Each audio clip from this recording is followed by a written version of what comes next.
Oi, pessoal que está nos ouvindo. Eu sou o Muriel, estou acompanhado dos petianos Luana, Glaucinei e Larissa, e da professora Ana Paula de Araújo Chaves. Ela fez pós-doutorado no Instituto de Matemática Pura e Aplicada, ela é doutora em matemática pela Universidade de Brasília, mestre em matemática pela Universidade Federal do Ceará, e atualmente é professora do Instituto de Matemática e Estatística da Universidade Federal de Goiás desde 2013. Em se tratando de Olimpíadas de Matemática, ela é coordenadora regional desde 2015 e membro da Comissão Nacional desde 2022 da Olimpíada Brasileira de Matemática e membro das comissões gestora e acadêmica do Torneio Meninas da Matemática desde 2021. E a gente vai falar um pouquinho sobre a sua trajetória, sobre Olimpíadas de Matemática, vai ser um bate-papo mais ou menos nessa linha, tudo bem? Claro, ótimo. Primeiro, claro, deixa eu, publicizar aqui o convite, né? Muito obrigado A pela gente oportunidade de conversar com vocês. Acho bacana que vocês estão ocupando agora esses espaços, né?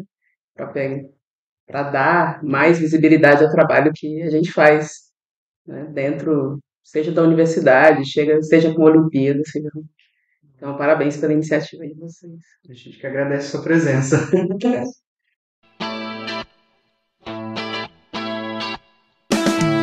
Seja bem-vindo ao PetCast Matemática, o podcast do Programa de Educação Tutorial de Matemática da Unesp de São José do Rio Preto.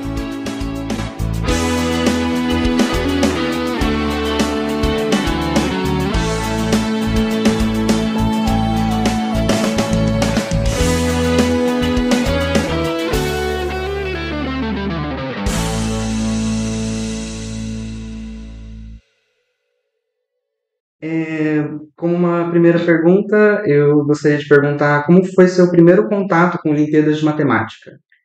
Olha, ao contrário do que muitas pessoas acham, né, eu não sou ex-olímpica. Não sou. Caramba! É, é, na verdade, lá no Ceará mesmo, lá em Fortaleza especialmente, existe uma cultura olímpica muito forte. Uhum, Mas na minha época, principalmente onde eu estudava, primeiro, né, não existia o OBMEP, não existia nada dessas Olimpíadas, existia a OBM. uhum. E na minha escola simplesmente não existia OBM, né? Na minha escola não se fazia nenhum tipo de alusão à Olimpíada de Matemática. Era aquela matemática mesmo de colégio canônica que a gente conhece. E só que quando eu entrei na graduação, eu tive a boa fortuna de dividir, né, ali espaço e turmas, né, durante a graduação com ex-alunos de Olimpíada. Esse foi meu primeiro contato mesmo com esse mundo olímpico, foi através desses colegas. E era muito engraçado porque aí não sei quem vai, né, se identificar com essa situação, mas eu estava lá todas as aulas, assistindo tudo, tomando nota todos os dias, né? Lá, diligente. E esses olímpicos, eles, assim, não assistiam tanta aula, né? E quando era véspera de prova, e quando eu digo véspera, era ali nas lá, 2 horas anteriores, ali, 1 hora anterior, antes de entrar para a prova. Eu lembro nitidamente, assim, de um desses olímpicos pedir meu caderno, fazer assim que eu tô passando as folhas, pessoal. Né? Passar as folhas aqui de anotação do meu caderno, entrar para fazer a prova e fechar. Então, para mim, era como se eles tivessem um superpoder, sabe? É como se eles conseguissem absorver aquilo ali de uma forma, assim, tão natural, tão, né? E eu ficava intrigadíssima. Assim. Gente, o que é que esses caras têm, né? E depois disso, e aí de ter contato com eles, de poder ter o privilégio de discutir problemas, né? Falar sobre matemática com eles e tudo mais, você via que a maturidade deles já era muito, muito à frente da sua, né? E eu ficava com aquela coisa. E aí eu comecei a, bem, ter contato com eles. E depois, quando surgiu o OBMAP, eu tive a oportunidade de dar aula para os alunos do PIC, da primeira turma do PIC, teve. E eram aulas de Olimpíada. E eu achava aquilo divertidíssimo. muito bacana. Era um outro tipo de matemática, que não nem se relacionava com a matemática da graduação. Era um tipo de matemática básica que exigia muita criatividade. E aí foi aí que eu comecei. Sim, foi dando aula para esses alunos do PIC. E aí, assim, resumindo muito, né?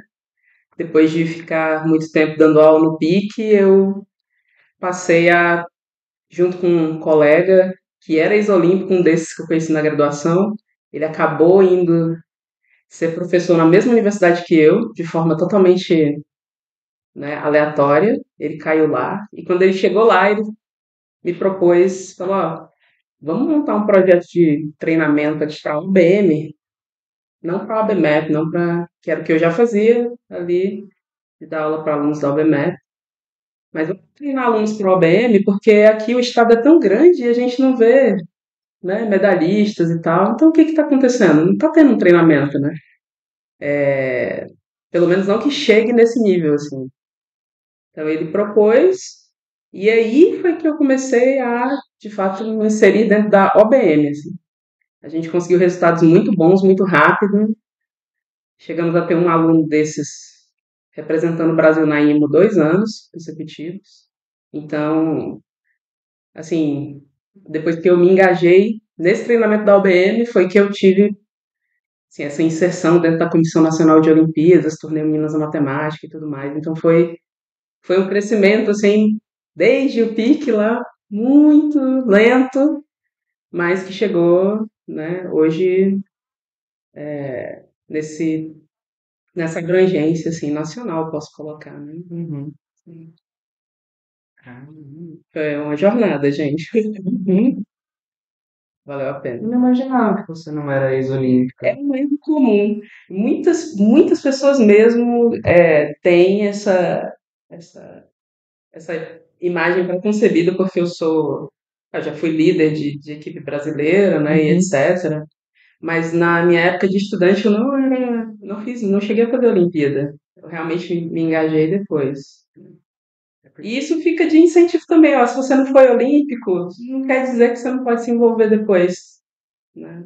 Super legal. Que geralmente, acho que grande parte do pessoal da Associação da Olimpíada Brasileira de Matemática são ex-olímpicos, né? Eu conto nos dedos de uma mão quem não é. Cara, Sim, são pouquíssimas pessoas. Porque acho que, assim, isso vem muito do objetivo de cada um, né? Eu acho. Assim, você quer se engajar com a Olimpíada? Aí tem que ver qual é o tipo de Olimpíada que você quer, né, trabalhar e tudo mais. Se quer trabalhar com a OBMEP é uma coisa, trabalhar com a OBM é outra, né? Diferente. Então, para muitas pessoas que não são ex-olímpicos, trabalhar com a OBM, principalmente, é um negócio muito, fica muito difícil, né? A OBM tem um nível muito exigente, né?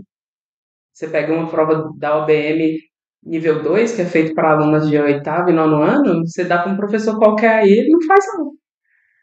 Um matemático muito experiente, não sei o que, não faz, porque não é sobre isso, sabe? É um outro tipo de coisa, um outro tipo de matemática, se eu posso dizer assim. E aí eu só não tive a boa fortuna de na minha escola, né? Na minha escola, tipo assim, não tinha Olimpíada, né? Tinha um professor lá, isso faz muita diferença, né? Um professor de matemática que incentiva isso dentro da escola, sabe? Mas deu certo de alguma forma. Enfim, deu certo. Como vai participar da organização do torneio de meninas da matemática? Ai, gente, olha. Primeiro, é muito trabalhoso, muito mesmo, assim. Porque eu vou dar logo os créditos, né? Quem teve essa ideia de fazer esse torneio foi uma ex-olímpica chamada Ana Caroline Borges, né? Ela sentiu assim essa necessidade de a gente juntar as ex-olímpicas e as professoras que estavam engajadas com a Olimpíada de Matemática, juntar, fazer esse grupo, tentar incentivar mais a participação feminina nas Olimpíadas, né, a nível nacional, porque a gente percebe E isso aí é notório né, pelo ambiente acadêmico na matemática, vocês veem, né, que não tem muitas meninas.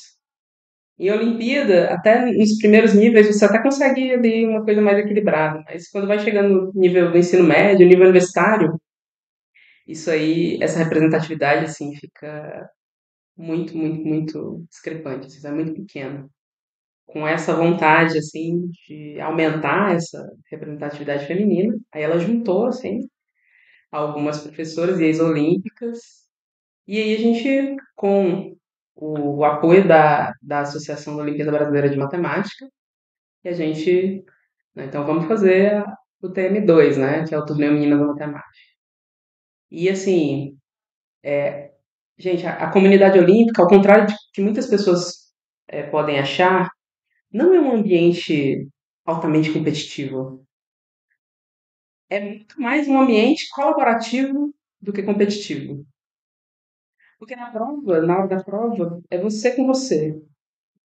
Então, meio que isso é algo que quem não conhece a comunidade vai achar que é o contrário. Vai achar que é uma coisa um contra o outro, etc. No caso das meninas, essa comunidade que a gente conseguiu juntar, né, assim, cara, é incrível, assim, são amigas hoje e são pessoas que estão em vários lugares, né, do Brasil, tem gente fora, inclusive. Nós temos ex-olímpicas, uma ex-olímpica, né, em particular, que fez o primeiro TM2 e hoje ela está na comissão gestora. Ela é parte da comissão gestora, está lá todo ano. Ela, inclusive, foi a que chefiou a delegação brasileira da EGMO esse ano, a Maria Clara Werneck. Uhum. Ela fez a EGMO, ela é incrível, né? Está fazendo mestrado na França agora, vai ficar com doutorado lá. E, assim, o TM2 aproximou essas pessoas para começar. É muito mais do que só fazer a prova de Olimpíada, gente. Uhum. É isso que fica muito claro. Aproximou essas pessoas e com isso a gente tem esse projeto que a gente faz de forma totalmente voluntária. Dá um trabalho danado, dá. Porque a gente tem que organizar prova, né, elaborar questões, depois tem que corrigir e etc. Nós também somos responsáveis pelo processo seletivo para as Olimpíadas Femininas Internacionais, que é a IGMO e a PAGM. E então, assim, eu sinto um privilégio muito grande de poder colaborar com isso aí. E, né, um prazer enorme de ter a convivência e poder dividir um projeto com essas pessoas, assim. Eu falei o caso de uma delas, mas, assim, todas são incríveis. Eu não tenho nem roupa para estar junto, sabe? Mas eu tô fazendo o que eu posso, né? E é muito gratificante mesmo. Só que, até como a própria Carol gosta de falar, o TM2, ele não foi feito para durar para sempre, não. A gente quer que o TM2 acabe em um dia, acabe em algum momento, porque a gente quer que ele seja obsoleto, que a gente não precise mais ter esse tipo de competição para fomentar, porque a participação feminina já vai estar mais equilibrada, né? Então, é um projeto assim que não é não é algo ad eterno, não. A gente quer que um dia ele não precise mais existir. Mas eu não me importaria de trabalhar o resto da vida fazendo TM2. Não tem problema nenhum com isso. O time brasileiro para a Olimpíada Internacional de Matemática, ele é composto de 6 pessoas, Tem, não é? daí mais 6. Isso. Geralmente, qual é a proporção de... Vixe, Maria. No Brasil? No Brasil mesmo? Ixi, cara, eu acho que nós tivemos. Vai veja, o Brasil participa da IMO, eu não lembro, há mais de 30 anos, né? Que o Brasil participa da IMO. Uhum. Mas eu arrisco dizer que nós não tivemos 10 meninas representando o Brasil na IMO. Eu arrisco dizer. Eu realmente, esse número de cabeça me falta. Mas não é difícil, não. Você vai lá no site da IMO, na equipe brasileira, você põe lá, tem um símbolozinho para dizer quais são as meninas, vai aparecer a lista lá. A primeira mulher a representar o Brasil na IMO foi a Leda Braga. Quem quiser procurar, hoje ela é um grande nome aí no mercado financeiro. Acho que é em Londres que ela tá, algo assim. É um grande nome, né? E nós temos outras, né? Acho que eu não, não tenho tanta certeza assim de onde é que ela tá agora, mas tem a Larissa Lima também, que ela foi para a IMO 2 vezes, representando o Brasil. Depois ela fez graduação em Harvard, fez MBA, trabalha em Wall Street, pelo menos até a última coisa que eu soube, né? Tem outras, assim, mas nós não, não conseguimos ainda manter sequer a regularidade, né? Tipo assim, a cada 5 anos a gente tem uma menina, né, lá na equipe brasileira. A gente ainda não tem essa regularidade. Isso é outro fator, assim, motivador para a existência do TM2. É a gente pegar e motivar também as meninas não só a ir para as Olimpíadas Femininas Internacionais, mas para chegar e representar o Brasil nas Olimpíadas Mistas também. A gente está conseguindo isso com as mais novinhas agora. As mais novinhas estão conseguindo vaga para representar o Brasil na CPLP, que é da Comunidade dos Países de Língua Portuguesa. A gente teve uma representando no ano passado, outra foi selecionada esse ano. Então, assim, as mais novas estão chegando mais forte. Isso já ajuda bastante quando elas chegarem um pouquinho lá no ensino médio, que é o grande divisor de águas, gente. O grande divisor de águas é quando elas passam assim, do nível 2 para o nível 3. Porque realmente a régua é outra. E aí, elas chegando mais fortes, aí a gente bota mais fé, né? Que aí elas vão conseguir manter o nível aí. Mas são meninos incríveis. Poderia contar um pouco sobre a experiência com Olimpíadas como a PAGMO e a EGMO? Nossa, posso. A EGMO, para quem não conhece assim na história, né? Originalmente ela foi criada para ser uma Olimpíada de matemática para meninas europeias mesmo, só meninas europeias, né, fazerem. A primeira edição foi em 2012 em Cambridge. E aí, depois dessa primeira edição, né, que também foi criada, né, a motivação era incentivar as meninas não apenas a chegar ao nível de fazer uma EGMO, mas a representar seus países, né, em Olimpíadas mistas. Dar para elas essa experiência de uma Olimpíada internacional, como que é. Né? E aí depois eles passaram a convidar alguns países. Então, o Brasil passou a ser convidado desde 2017 para fazer parte da EGMO. E, assim, essa, de longe, assim, acho que foi uma das experiências mais incríveis assim, que eu tive na minha carreira. Foi ir como líder da EGMO no ano passado. Foi na Eslovênia. E lá, assim, ano passado, acho que foram uns 20. Gente, ano passado acho que foram uns 40 países, algo assim. Então você tá lá, reunião do júri, por exemplo. Você tá lá e você é o Brasil. Se alguém falar Brasil, é você. Né? O Brasil, o que o Brasil é? É você. Então, é você com uma bancada, assim, várias bancadas, líderes de países, assim, do mundo inteiro. E os líderes, eles são responsáveis por meio que montar a prova, em algum sentido, assim, dar o aval da prova, e os critérios de correção.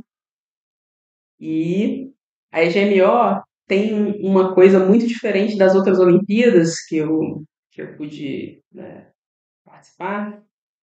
Eles se preocupam muito com a parte social. Então, eles têm caça ao tesouro, as equipes, né? As equipes de cada país, né, vão participar de várias atividades sociais. Então, esse caça ao tesouro já é tradicional. No primeiro dia, caça ao tesouro é tipo aquele negócio de você recebe uma pista, né, para ir em algum lugar, você vai lá, aí tem outra pista e você E aí quem consegue, né, mais pistas, né, vai ganhar, né? Uma coisa assim. Então, tinha ano passado, todo dia de manhã, meditação, yoga, tinha aula de salsa, tinha. Gente, então, prova, é isso que eu queria colocar, né? A prova era um dos grandes, assim, um dos tantos eventos que tinha dentro da EGMO, para as meninas, né? Para a equipe.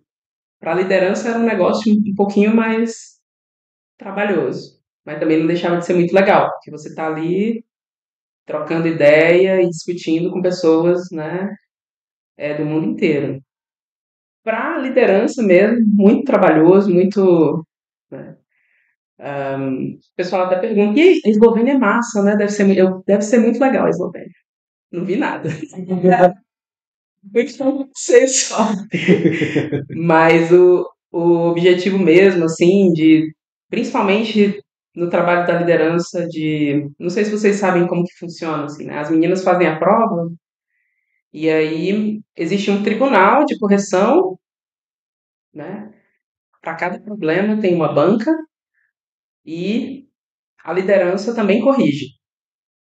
E aí, em um momento, né, no momento do tribunal, a gente vai lá na banca defender os pontos que a gente acha que são devidos para os nossos alunos, para cada prova, né? Essa é a parte mais legal da liderança que eu acho. Então é tipo assim, você olha aqui, você tenta tirar a maior quantidade de pontos a partir do critério de correção para os seus, né, pros seus alunos. E na hora do tribunal, você chega lá na banca, sim, às vezes é ferrenho, né, gente? Às vezes você realmente precisa ser, sim, um advogado, assim, né? Às vezes precisa blefar também, mas é claro que ela viu que era assim, óbvio. Eu já estive dos dois lados, como líder e como parte da banca, né, de um problema no tribunal de correção. Essa parte é muito legal. Assim, é incrível mesmo ver tantas meninas juntas, né, representando seus países. Para muitas, inclusive para algumas das nossas, foi a primeira viagem internacional que elas tiveram. Sim, elas chegaram lá, sabe, depois de passarem por um processo seletivo muito puxado. Os testes de seleção nossos aqui, eles não são fáceis, né? Então, elas realmente foram extraídas ali como a melhor equipe, e isso acontece em todos os países, né? Melhor equipe possível ali dentro do seu país. E nossa, assim, é uma experiência muito bacana. Com a Pagmo, que é a outra Olimpíada Feminina que a gente tem, né? Que ela é mais nova, inclusive, a Pagmo surgiu porque, para nós aqui, né, da América do Sul, América Latina, é muito caro ir para a EGMO. Vocês imaginem que a equipe da EGMO tem 4 alunas e a liderança tem 2 pessoas, né? Líder e vice-líder.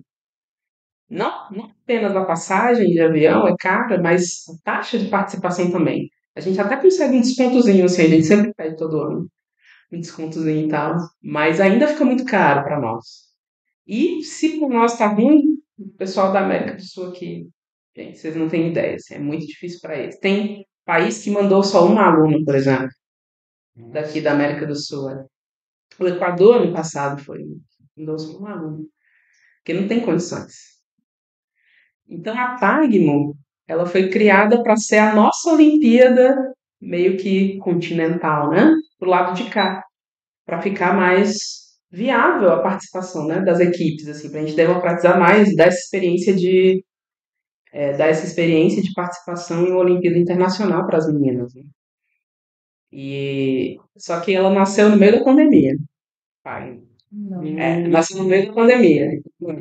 Então a primeira edição foi online, totalmente online. Nossa. Foi. E eu participei como no tribunal, né, que a gente chama de coordination, né? Tipo, no tribunal de correção tinha um problema, né, nessa primeira página. E aí na segunda eu já participei de tudo. Da coordenação, né, da coordenação geral, que seria organização, da seleção de problemas e da correção. E aí, ano passado, a gente fez a primeira presencialmente, que foi na Costa Rica. E aí, acho que foram uns 12 países, 12 ou 9 países, uma coisa assim. Ainda está ganhando aderência, né? A gente ainda não tem. E aí, esse ano, ainda não tem um lugar, ainda não tem um país sede para esse ano. Eu sei que eu vou liderar a equipe, mas eu não sei aonde ainda. Tenho que saber. A gente ainda vai saber. A gente já tem a equipe, está formada, mas por essas questões, né, orçamentárias, assim, os países estão passando por muita dificuldade, né? Mas tem uma coisa muito legal. Próximo ano nós vamos organizar a Pagma aqui no Brasil. Só, sim. E aí vamos a gente ganhou recentemente um patrocínio apenas para as equipes femininas, e esse patrocínio ele também vai arcar com uma parte da organização da Pagma que a gente vai fazer. Então a gente. Né? Só que realmente esse ano ainda é um incógnito, assim. A Pagma ela ainda está ganhando, né, notoriedade, ela está ganhando importância ainda e tudo mais. Mas é muito legal também ter esse contato com as meninas, né? Que são, a grande maioria são ex-olímpicas, né, que não tinham uma Olimpíada Internacional aí na sua época, assim, né, feminina, mas que quiseram que outras meninas tivessem essa experiência. Então também é muito legal poder compartilhar assim, esse projeto com elas, né?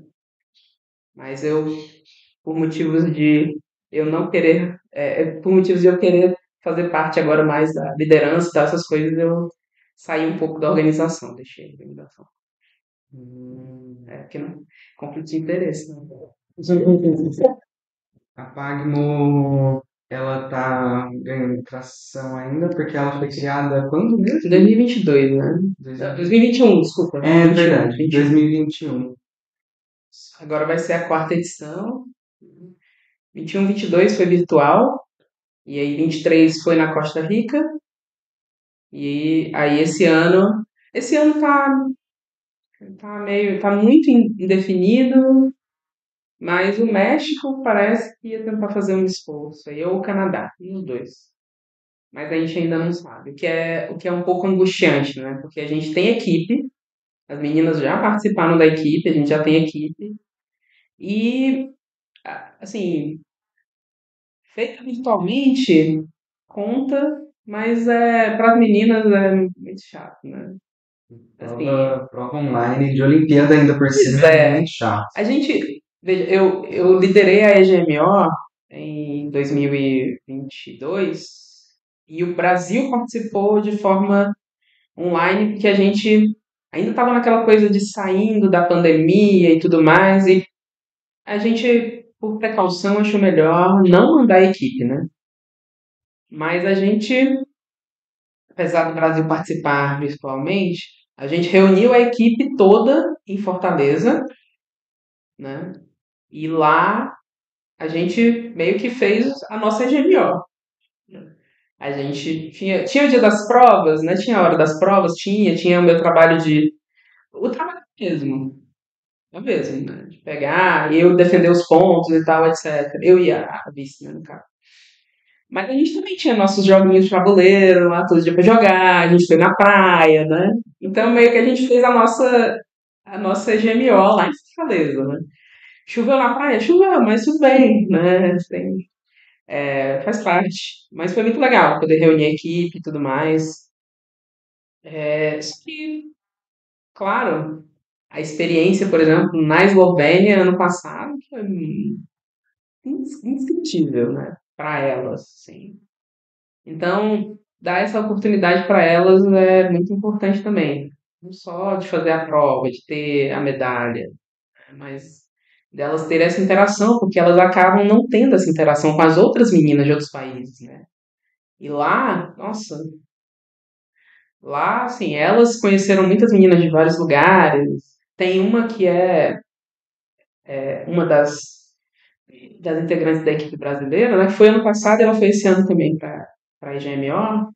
Ela é filha de pais búlgaros, né?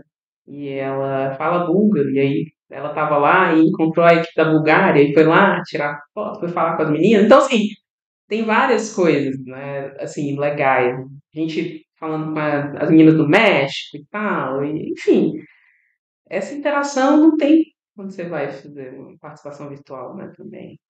Então, para elas é muito rico, né? Poder ir, poder estar lá.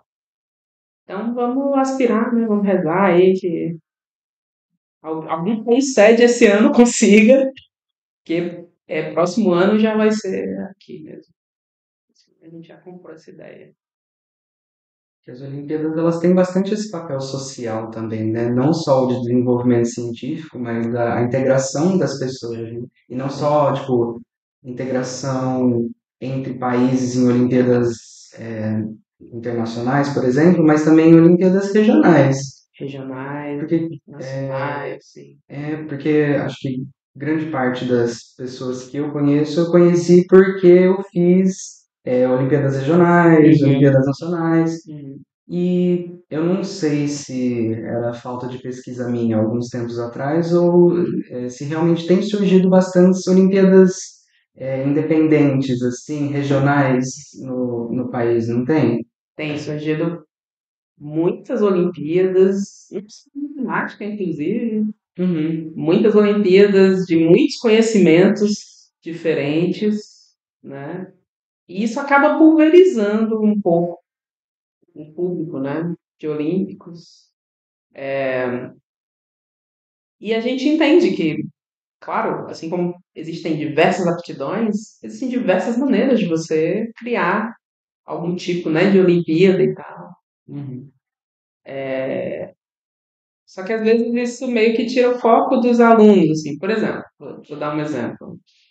Ah, para um aluno ser medalhista na OBM nível 3, por exemplo, requer muito esforço, requer, assim, uma diligência, né, incrível do aluno, requer, inclusive, uma orientação muito, né, muito bem direcionada para que o aluno vá atrás de estudar as coisas certas, entre aspas. Então exige muito esforço. Enquanto que em algumas outras Olimpíadas, o aluno consegue êxito de uma forma muito mais. Ele consegue êxito de uma forma mais tranquila, assim, sem essa pressão toda. Então, se o aluno está focado em querer uma medalha, então, dependendo do aluno, ele pode ir para que dá menos trabalho. Óbvio. Óbvio. Se eu posso, se o aluno, isso aí então depende muito do que o aluno quer, né? Então, quando antes você tinha, né, menos competições, os alunos meio que eram direcionados naturalmente para uma em que, por exemplo, não só para a OBM, a OBMEP também, né? Mas ele ia ali naquele caminho, era meio que. Mas hoje tem Olimpíadas de muitas coisas, assim. E aí acaba, né, tirando assim de alguns alunos tirando o foco assim, né, e para outras coisas, o que não deixa, né, dependendo do aluno, vai que ele é mais, sei lá, virtuoso para aquela outra coisa que não é matemática ou, né, e aí ele vai se dar muito bem naquele ramo, então, pô, legal, muito legal. E a gente não vê isso como um prejuízo assim para o nível, por exemplo, dos alunos que estão na OBE. Podia pensar, já que existe uma pulverização, então isso quer dizer que a gente vai ter menos alunos aqui, e isso vai fazer com que o nível, né? Não, de forma alguma. O aluno que está fazendo e está indo, né, até o final, se eu posso colocar assim, né, dentro ali das Olimpíadas de Matemática, ele está com equipes cada vez mais fortes, né? Então, a gente ainda está vendo como é que está vindo esse movimento dessas várias competições, né? Mas assim, não tá sendo nada, assim, né, realmente para nós não tá sendo um problema, sei lá, se eu posso colocar dessa forma. Assim, às vezes pulveriza recurso. Entendeu? Aí As Olimpíadas recurso é um negócio. muitos recursos pra caramba. Aí a gente acaba tendo que recorrer também a alguns patrocínios aí, iniciativa privada e tudo mais, né? Que antes era feito por uma agência de fomento só. Tinha o apoio de uma agência de fomento e isso era, de certa forma, era suficiente, né? Hoje já não. Já não porque também a OBM passou a ter vários outros projetos, né? Não é só a realização da prova e o envio de equipes, né? A gente tem a Semana Olímpica, a gente tem apoio às Olimpíadas Regionais também. A OBM todo ano solta um edital de apoio a Olimpíadas Regionais. Então, você tem uma Olimpíada Regional, né, quer realizar, você pode submeter, ter algum tipo de apoio, né? Então, assim, são vários braços. E aí tem essa coisa, né? Quanto mais Olimpíadas tem, maior vai ser pulverização de recursos, e isso. Mas, mas a gente está conseguindo com bastante êxito, usando os recursos que a gente tem, a gente está conseguindo realizar os projetos com bastante êxito. A gente não está tendo esse tipo de dificuldade. Assim. A gente também conta com o apoio, assim, além da iniciativa privada, alguns colégios, né, que pagam passagem dos alunos para ir para algumas competições. Acho que a gente tá tranquilo, por enquanto. Tem que ver como é que vai crescer esse negócio. O avanço das Olimpíadas Regionais, ele é interessante. Eu acho que ele tem um lado bom, que ele populariza Claro. a Olimpíada de Matemática. Ele tipo, amplia o público e aí Sim. tem mais pessoas que podem se interessar. Sim. Que nem sabiam o que era e podem vir a saber. A gente já tem uma Olimpíada com uma capilaridade incrível, que é a UBMEP. Uhum. A UBMEP, ela é, assim, referência, né, em vários sentidos. E só que a UBMEP, ainda às vezes, né, dependendo ali do lugar e tal, dependendo do lugar, tem um grupo ali de professores que quer fazer uma Olimpíada, algo ali regional, né? Porque a UBMEP, ela premia nacionalmente. Então você quer premiar ali localmente os melhores alunos daquele lugar. Então é totalmente válido. E que reflete de fato o que se tem ali, né? Assim, no sentido de. São os professores de lá sabem como é a realidade de lá. Então eles vão fazer uma Olimpíada mais customizada, por assim dizer, né? Os alunos da localidade. Então isso é muito legal.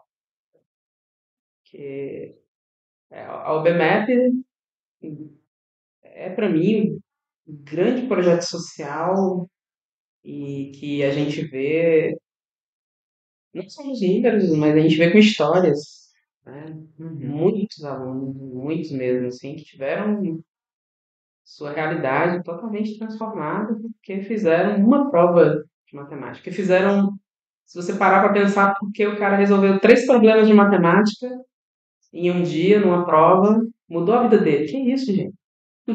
Que poder é esse, né? Eu acho incrível, assim.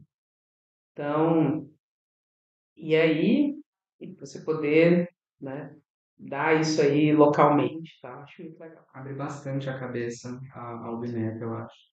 Ah, muito, muito mesmo. E foi algo muito benéfico, não só para os alunos, para os professores também. Porque os professores, ao meu ver, tinham um certo estigma com a Olimpíada de Matemática antes da OBM. Porque a OBM, né, era visto como meio que elitista, a OBM. E aí os professores, acho que, principalmente assim, pegavam uma prova da OBM, tem vários problemas que são bem dificilzinhos, né, assim. Então, meio que eles não se sentiam motivados, eu acho, a trabalhar com a Olimpíada de Matemática.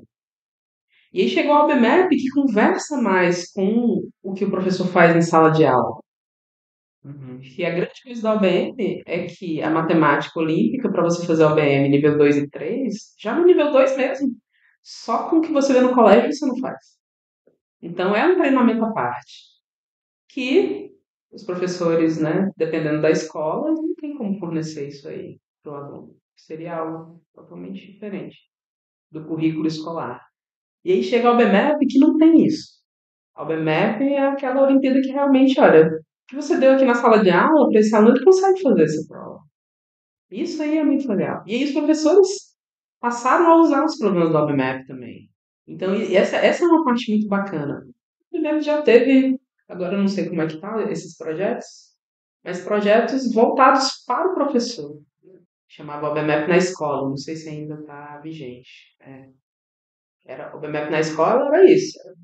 Uma forma de você pegar ali as questões do OBMAP e do banco e usar ele no ensino de matemática no seu colégio. E, ou seja, assim, um grande projeto assim, para transformar mesmo a forma como é vista a matemática, ensinada matemática no país. Tem muito mais potencial, na verdade, do que está sendo usado, eu acho.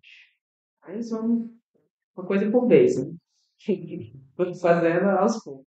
A organização de uma OBM, uma OBMAP, deve ser um negócio bem complicado, né? Porque a OBMAP, ela cobra conteúdos que o pessoal vê na escola. Só que os problemas eles não podem ser muito imediatos, assim, porque eles são problemas de Olimpíada. Sim. Como que é mais ou menos essa elaboração de programas? Você poderia detalhar um pouquinho mais sobre isso? Olha, dependendo da Olimpíada, aí como você mesmo colocou, né? A OBMAP, ela, ela é feita para ser uma Olimpíada bem divertida de fazer mesmo. Os problemas, né, problemas interessantes, são problemas ali que, por exemplo, se você pega a segunda fase da OBMAP, qualquer um dos 6 problemas que estão lá, se você pega, tipo assim, ele tem um contexto, usualmente, e aí o primeiro item ali vai ser para ver se o aluno entendeu o que eu acabei de explicar ali no enunciado do problema. E aí a OBMAP meio que vai evoluindo ali dentro desses, né, nos problemas da OBMAP, dentro dos níveis você vai evoluindo até que você pede uma coisa bem interessante assim no último item. Mais ou menos a fórmula é essa, né? Então, é um desafio muito grande para os elaboradores, porque você não só tem que criar um problema legal, mas um problema que você consegue contextualizar de uma forma legal, para poder colocar ali e o aluno não sentir, tipo, que ele tá, sabe, simplesmente pegando aquele problema de matemática chato, que essa é o que a OBMAP quer fugir, né? Essa é a grande preocupação da OBMAP, é muito difícil isso aí. A da OBM já é outra coisa. A OBM não tem essa preocupação, Uhum.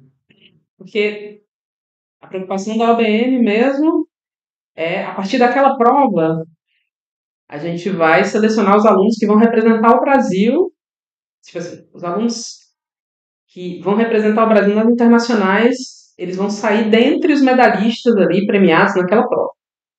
Então o nível tem que ser um nível bastante elevado, porque a gente quer as melhores equipes, os melhores alunos.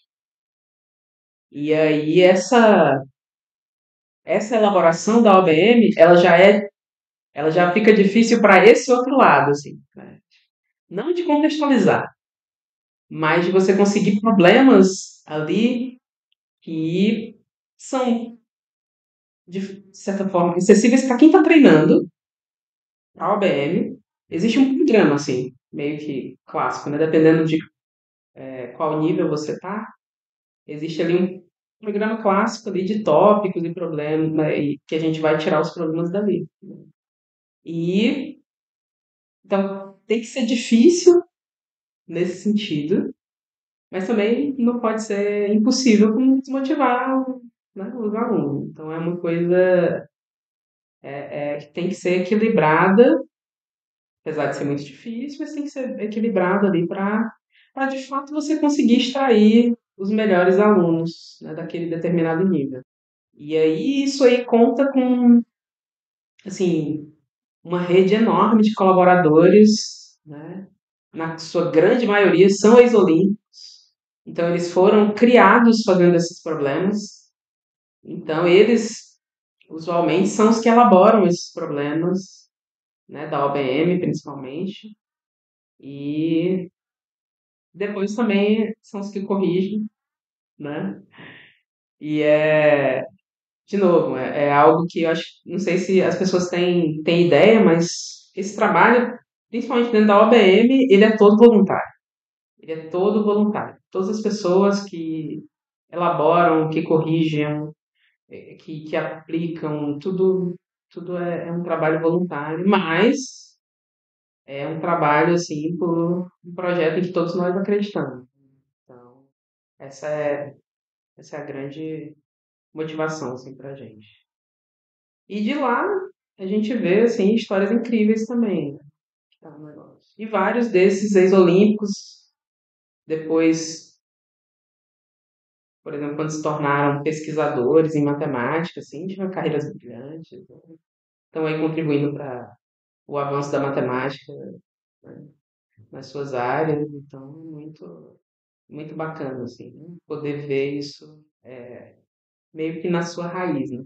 Ele começa ali, naquela prova de Olimpíada, sendo premiado ali, e depois ele só vai crescendo. Você falou que essas pessoas, elas acabam se tornando pesquisadores, né, em algumas áreas da matemática. Uhum. Você consegue pontuar um pouquinho sobre a relação entre a Olimpíada e a pesquisa? Você acha que um influencia o outro? Como que funciona? Olha, nem todo olímpico vira matemático, né? Uhum. E mesmo quando vira matemático, não vira pesquisador. Às vezes, existem casos de olímpicos que fazem matemática e depois, por exemplo, passam a dar aula de Olimpíada. Vira a carreira deles, né? A profissão deles é essa. Mas quando o ex-olímpico passa a ser pesquisador, ele já vem, né, ali com uma ferramenta que é, assim, se eu posso dizer, ela é muito crucial, mas ela faz com que a pesquisa ande de uma forma totalmente diferente, que é intuição e criatividade. A tal da criatividade, eles já vêm treinando assim desde que eles são meninos. Criatividade para resolver problemas. Então, pesquisa em matemática dentre outras coisas, você resolver problemas, só que problemas em um outro nível, né, de complexidade. E para eles, isso aí evolui de uma forma muito natural. Então, eles passam a resolver esse tipo de problema mais complexo, né, de uma forma muito criativa, né, usando toda essa intuição, etc. E isso faz com que eles sejam muito bem-sucedidos. Existem vários olímpicos aí que hoje são pesquisadores. Por exemplo, lá de onde eu vim mesmo, da Universidade Federal do Ceará, hoje eu acredito que tem uns 10 ex-olímpicos que são professores no departamento de matemática. Uma coisa assim, mais ou menos. Inclusive com alguns que foram para a IMO, representar o Brasil na IMO. E fazem pesquisa de ponta nas suas áreas. Então, assim, é algo que essa habilidade de vir, né, resolvendo problemas desde muito novo, problemas em matemática, né, e de uma forma criativa, isso para um pesquisador é uma arma muito, muito poderosa, assim, de conseguir também fazer conexões entre áreas, né? Criatividade te dá isso, né? Você olha e aí, às vezes, um problema aqui que você vê, está estudando aqui, que é de teoria dos números, você consegue traduzir aqui para geometria, né? Então, eles têm esse dicionário de uma forma muito... Eles são fluentes, né? Em um e no outro, como se para eles não precisassem, né, de muito esforço para isso aí, né? Então, eles têm essa criatividade, essa intuição, e isso aí para pesquisa é uma arma muito, muito poderosa mesmo. Vocês, quando chegar na época de vocês, vocês vão ver. Se vocês pesquisarem, né? Você falou sobre como a experiência em Olimpíadas ela influencia na pesquisa, mas você acha que tipo, a pesquisa em matemática ela influencia o que aparece nas Olimpíadas? Eu lembro de ter visto um artigo, se eu não me engano, de problemas de Olimpíada que tem a ver com problemas em aberto na pesquisa, ou problemas na pesquisa que acabaram virando problemas de Olimpíada. Então, assim, é, sim, tem.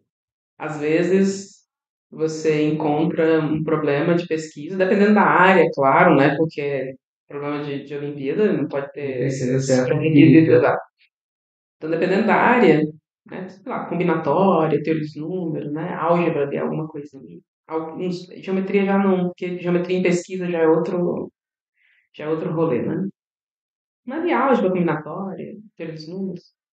Às vezes você tem um problema em aberto e tudo bem, você não sabe resolver ele completamente, mas o caso, uma coisinha assim, uma parte dele sai das ferramentas elementares. Então, por que não?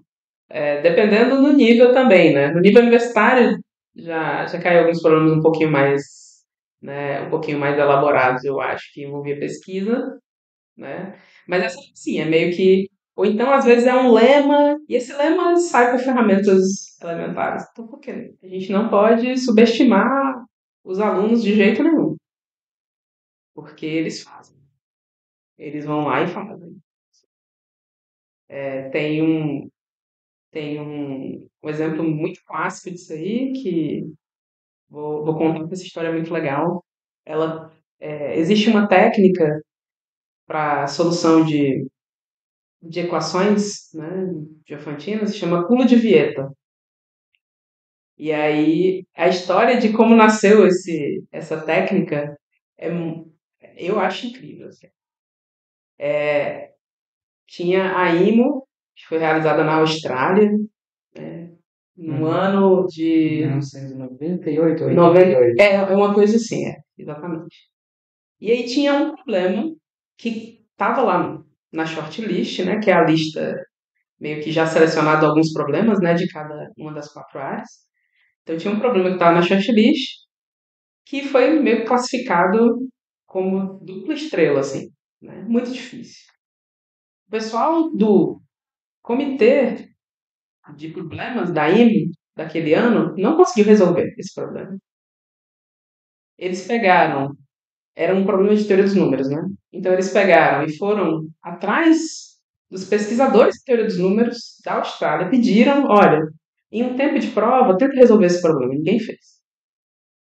E aí, na hora de montar a prova, na reunião do comitê do júri, o pessoal, como os jovens gostam de falar, né, tancou. O pessoal tancou e não, vamos colocar esse problema na prova. Então ele entrou na prova como P6, que é o problema mais difícil da prova, né, como P6 da IMO daquele ano. E aí o que se espera, né? Olha, ninguém do comitê de seleção de problemas fez. Nem o pesquisador fez, né, que eles pediram, fez. O que você espera? Você não espera que vai ter um jovem lá fazendo, né? 11 fizeram. Completamente. Com soluções perfeitas, né? Então, assim, é, é aí que você não deve achar que porque né, você ali que está na organização, você está, enfim, que você não conseguiu fazer, você não deve achar de jeito nenhum que o jovem lá não vai fazer. Em várias ocasiões, eu dando aula, eu ia para a aula com uma setlist de problemas, com uma ou outra solução, assim, que eu achava inclusive meio feia, né? Tinha dado uma ou outra solução ali meio feia. Chegava na aula e aí o jovem ia lá, me dava uma solução assim, totalmente diferente da minha, linda, né? Essa é uma troca muito legal, assim, que existe, né? Quando você está dando aula para esses alunos, que eles sempre te dão alguma coisa de volta. Eles sempre conseguem adicionar alguma coisa na sua biblioteca de ideias, sabe? É muito, muito legal.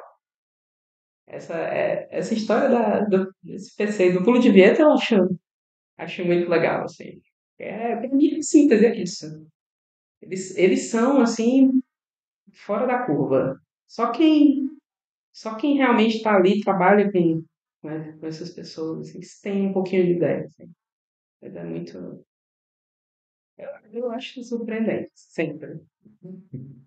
Você falou que dar aula adiciona bastante para sua biblioteca de ideias. Você fala de elaboração de problemas, no caso. É de ideias mesmo, assim. Às vezes você está olhando um problema de uma forma, Uhum. né? Que tem muito a ver com as ferramentas que você tem mais habilidade de usar. Então você olha o problema de uma forma e aí o Olímpico ele tem outra visão daquele negócio. Então ele vai lá e olha de um jeito totalmente diferente. Então isso muda a sua visão também. Ele vai e te mostra, não, pode olhar desse jeito e tal. É mesmo. Realmente, ó, a minha solução era muito mais feia do que essa aqui. Tipo, então, assim, essa para mim, presenciar isso aí, sabe? É uma coisa muito incrível, assim. Presenciar. Aprendendo mais com eles do que eles com você. Eu gosto de pensar que eu contribuí em Epsilon. De alguma forma, um Epsilon eu dei lá. Tem alguns problemas que é o contrário, por exemplo. Que eles têm uma solução, assim, horrível. Mas, tipo assim, você chega lá e faz uma solução, tipo, aí eles ficam, "Pô, era só isso. Nossa. Ah, era só isso, não acredito, professora, não sei o quê. Então, Claro, mas acontece bastante. tem, na verdade, não é nenhuma balança, sabe? Tipo assim, não é que é uma balança, tipo assim, a gente troca muita coisa, né? Uhum. Mas o trabalho mesmo do professor, principalmente a Olimpíada, ele não é conteudista de forma alguma. É um direcionamento, assim. Ó, jovem, você vai pegar esses problemas aqui, ó, né, dessa natureza e tudo mais. E essa técnica. E eles mesmos, assim, por conta própria, eles vão atrás de estudar o conteúdo. Uhum. A aula de Olimpíada não é conteudista, ela é prática. Você chega lá e fala, ó, eu vou dar aula de, sei lá, pequeno termo de enfermagem aqui hoje. Beleza. Tá, um set list de problemas que você não faz demonstração, nada, você não se preocupa com essa parte. Eles mesmos, usualmente, vão lá atrás, se tiverem curiosidade, vão lá atrás de ver essa parte. Né? E muitos, inclusive, veem muito mais do que você pediu. Sim, sabe? É muito. Porque para eles é muito natural, é muito fácil, né? Assim, meio que eles vão evoluindo ali de forma muito tranquila e aí evolui até onde eles quiserem. Então, já teve caso de eu estar dando aula de um determinado tema e na resolução lá de um problema que eu propus, teve um aluno usou um resultado de corpos finitos. Ah, Aí eu falei assim, cara, pô, aí tu quer minha externa. Tipo, né? Porque, ou seja, então é só para exemplificar, né? Às vezes eles vêm assim com ferramentas lá da frente, assim. E aí. Mas é por conta e risco deles, assim. É muito.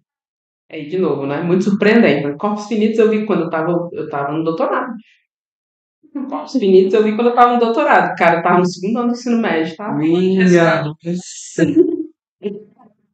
É.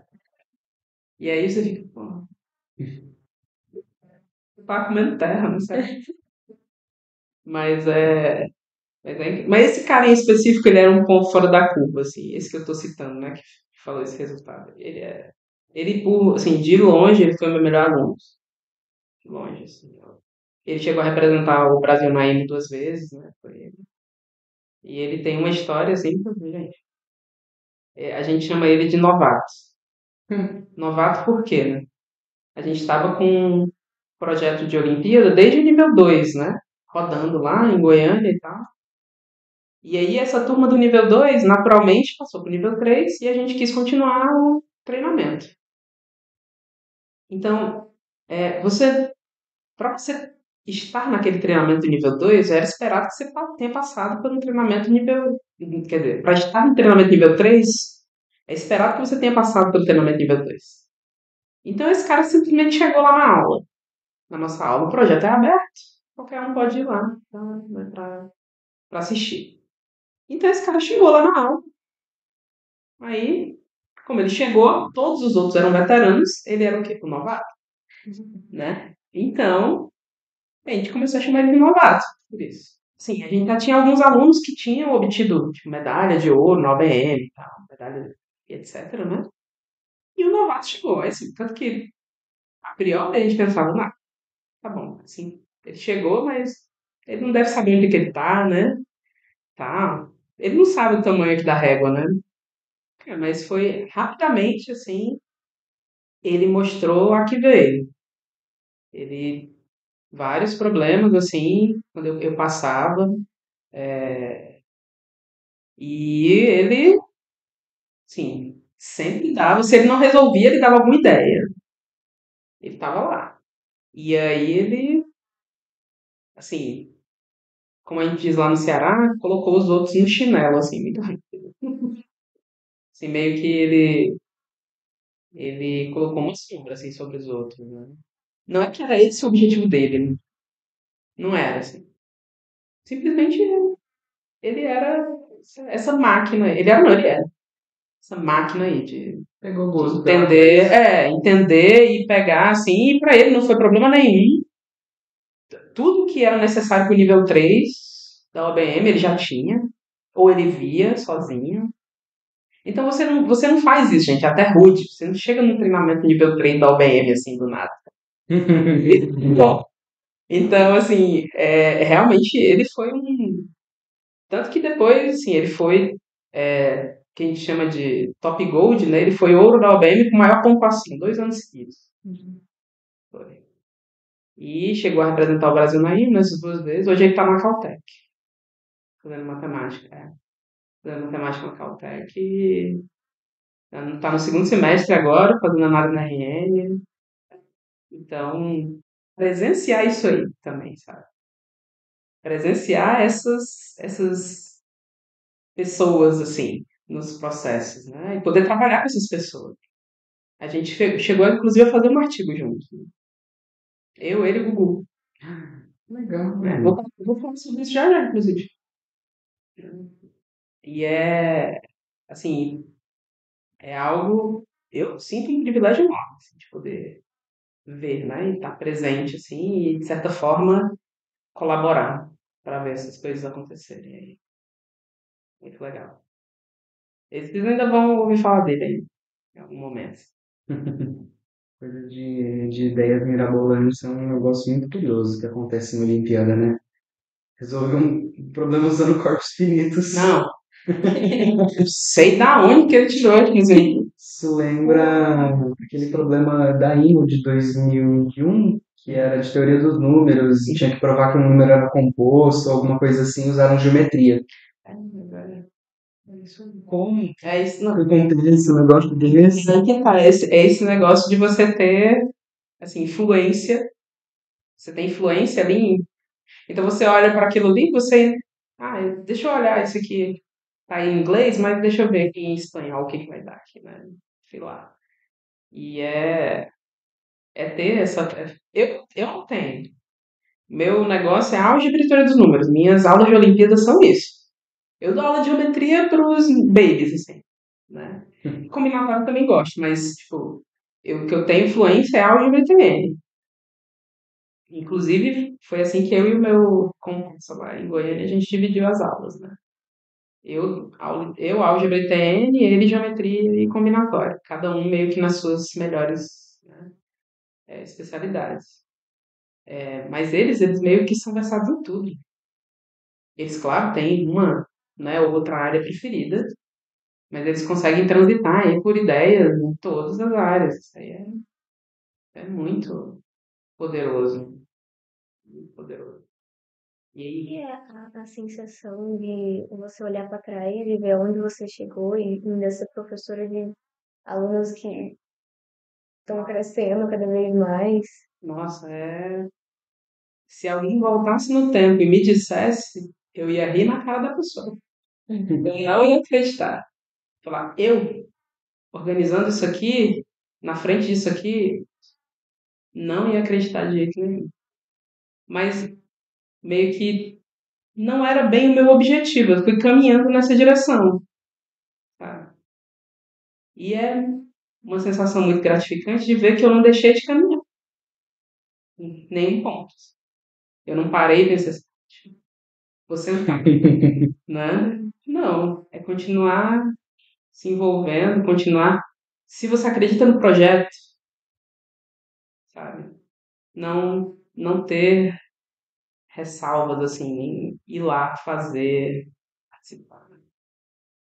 E principalmente um projeto assim que, como eu falei, né, é voluntário, que precisa de pessoas que queiram se engajar.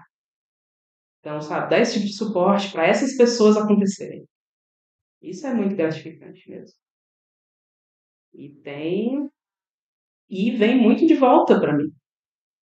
Apesar de novo, não ser esse o objetivo, acaba retornando de alguma forma. Então é muito bom. Então não deixem de andar, gente. Sei lá, pro caminho que for que vocês escolherem. Só vão. Não sentem em lugar nenhum. É perigoso sentar, gente. Se acomodar e pensar, ah, não, tá bom. Não sei. Não, são jovens, né? Tem que continuar. Enquanto eu tiver energia pra ir, pô, é aspirar que eu tenha muita energia ainda. É isso. Bom, então a gente gostaria de agradecer bastante a Ah, presença. eu que agradeço. Foi um bate-papo muito legal. Bacana. E continuem com o projeto. E é muito legal dar essa voz, assim, né? Com certeza. As pessoas veem a trajetória, as pessoas veem o currículo, né? Mas as pessoas não veem a pessoa. Importante ter Então, essa... humanizar. Uhum. Humanizar o currículo, né? Humanizar a pessoa, assim. Isso é muito importante. Então, vocês continuem fazendo. Eu acho que vocês têm muito aí o que fazer ainda, né? E que quem vier depois de vocês também continue no Uhum. projeto, que é muito legal.